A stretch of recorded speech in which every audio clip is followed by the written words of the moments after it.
Però molta gent de la Ribera del Xúquer ha començat a qüestionar-se tota aquesta política de transvasaments. Per això uns quants han iniciat una campanya de recollida de firmes, perquè creuen que, contràriament al que pensa la majoria de valencians, el pla hidrològic també pot tenir efectes negatius en alguns llocs del país.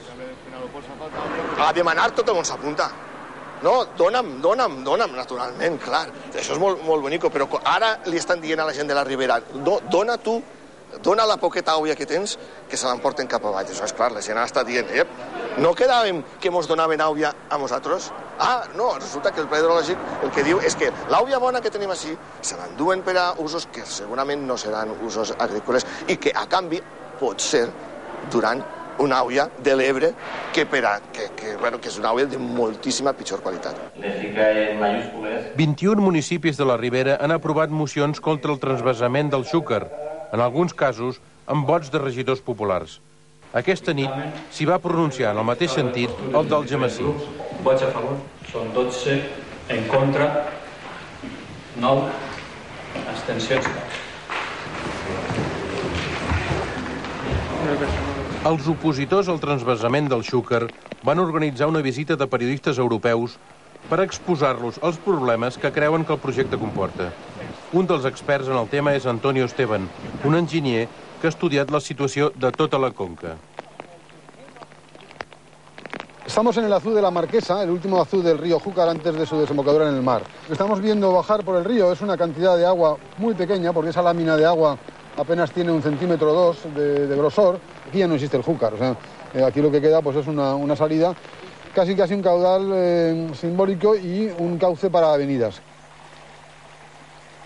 L'Albufera, els Tarongers i els arrossars de València depenen de l'aigua del Xúquer que la porta de les províncies de Conca i Albacete.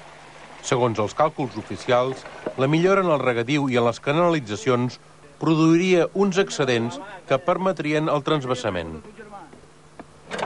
Però la regla general en tots els rius mediterranis és que la demanda creix i els cabals van a la baixa.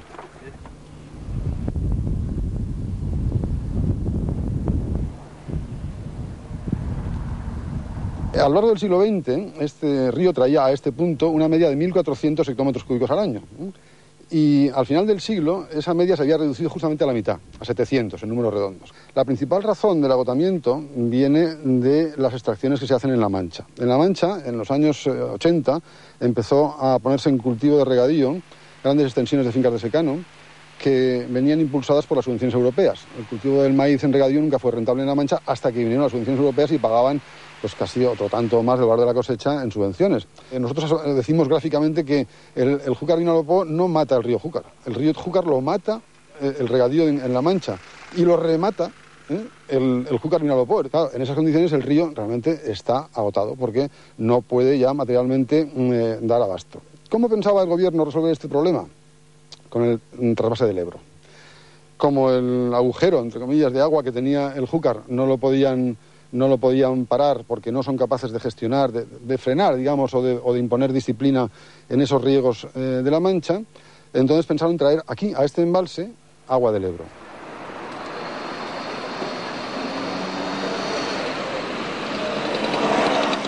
La campanya Xúquer Viu va culminar a la ciutat de València amb el lliurament a la delegació del govern d'11.000 firmes demanant la paralització de les obres del transvasament Xúquer-Vinalopó.